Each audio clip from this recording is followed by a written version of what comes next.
People have no idea how serious antimicrobial resistance is.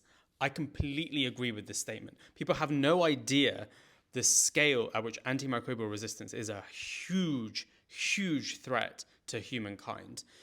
By antimicrobial resistance, we mean when bugs, bacteria predominantly, are getting resistant to the treatments that we have on offer. It takes a very long time for antibiotics to be developed.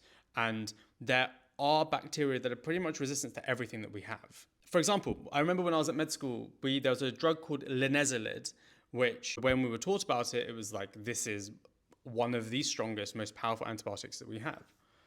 I had never seen it used in practice until a couple of years ago, where it started when we were sending samples to the lab, and they were looking at it under a microscope and growing it and then seeing whether or not it was sensitive to any antibiotics.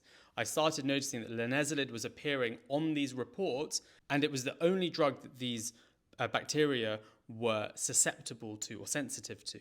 And now I'm hearing reports from friends and colleagues who say that on some reports they're seeing that the bacteria are resistant to linezolid. It's really scary. So, two main ways that I know that we can try to reduce the impact of this is one, not giving out antibiotics when they aren't needed.